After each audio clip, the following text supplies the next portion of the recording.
Respected Nalini ടോ ma'am and Dhanya ma'am and ഐലണ്ടിലെ എല്ലാ ഫാക്കൽറ്റീസ് എല്ലാവർക്കും നമസ്കാരം.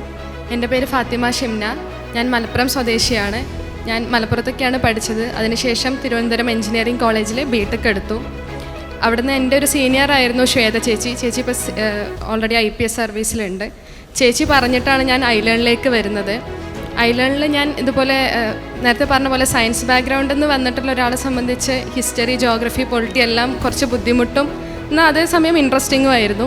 അപ്പോൾ എൻ്റെ ഒരു പ്രിപ്പറേഷനിൽ ബെഡ് റോക്ക് സെറ്റ് ചെയ്തത് ഐലണ്ട് തന്നെയാണ്. ഞാൻ ഇവിടുത്തെ ചെറിയ മെമ്മറീസ് മാത്രം ഷെയർ ചെയ്യാം. ഷിനാസ് സാറിൻ്റെ അടുത്ത് ആദ്യം ഞാൻ ഒരു മെയിൻസ് ആൻസർ കാണിക്കാൻ പോയിട്ടുണ്ട്. അപ്പോൾ സാറ് ചോദിച്ചു എൻ്റെ ആൻസർ കണ്ടിട്ട് ഇതിലെന്താ ആദ്യം മാറ്റേണ്ടതെന്ന് അറിയുമെന്ന് ചോദിച്ചു. അപ്പോൾ ഞാൻ പറഞ്ഞു സാർ ഇൻട്രൊഡക്ഷൻ ആണോ എന്ന് ചോദിച്ചു. സാറ് പറഞ്ഞു ഏത് പെന്ന് വെച്ചാണ് എഴുതുന്നതെന്ന് ചോദിച്ചു. ആദ്യം ഞാൻ 3 രൂപയുടെ പെന്ന് വെച്ചായിരുന്നു എഴുതിയിരുന്നത്. അപ്പോൾ സാറ് പറഞ്ഞു ആദ്യം ഇതാണ് മാറ്റേണ്ടതെന്ന് പറഞ്ഞിട്ട് സാർ അന്ന് എനിക്കൊരു പെന്നെടുത്ത് തന്നു. അതാണ് ഞാൻ പിന്നീട് മെയിൻസിനൊക്കെ യൂസ് ചെയ്തിട്ടുള്ളത്. Thank you sir.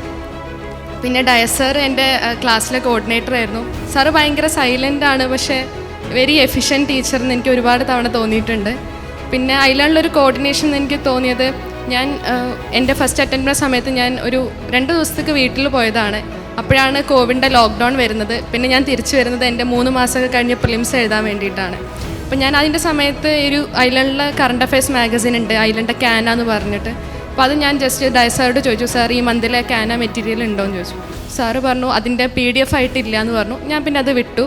Next day എനിക്കൊരു വോയിസ് മെസ്സേജ് വന്നു. അത് TJ സാറുടെ ആയിരുന്നു. ഇങ്ങനെ ഇന്ന കാരണം കൊണ്ടാണ് ഇതില്ലാത്തത്, നിങ്ങൾക്ക് ഈ കറണ്ട് അഫയേഴ്സ് ഈ രീതിയിൽ ആക്സസ് ചെയ്യാം, ഒരു വീഡിയോയും അയച്ചു തന്നു. അപ്പോൾ ഞാൻ പറഞ്ഞു നമ്മൾ പറയുന്ന ചെറിയ ചെറിയ കൺസേൺ ആണ്, പക്ഷെ അത്രയും ഡീറ്റെയിൽ ആയിട്ട് അത് അവർ ഡിസ്കസ് ചെയ്യുന്നു, അതിനുള്ളൊരു സൊല്യൂഷൻ കണ്ടെത്തുന്നതിൽ ഒരുപാട് സന്തോഷമുണ്ട്. പിന്നെ ഞാൻ കണ്ടിട്ടുള്ള ആദ്യത്തെ സിവിൽ സർവൻസും ഐലണ്ട് തന്നെയാണ്. ജിതിൻ റഹ്മാൻ സാറ്, സജാദ് സാറൊക്കെ അവരൊക്കെ ഒരുപാട് ഇൻസ്പിറേഷൻ തന്നിട്ടുണ്ട്.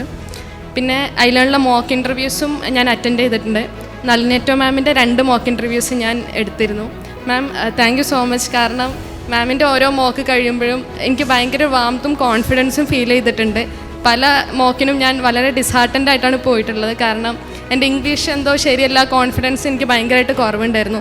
പക്ഷെ അതൊന്നും ഒരു പ്രശ്നമല്ല എന്നുള്ളത് എനിക്ക് ബോധ്യമാക്കി തന്നത് മിസ്സാണ്. Thank you ma'am. ഇത്രയും എനിക്ക് പറയാനുള്ളൂ. And once again I congratulate everyone. Thank you so much.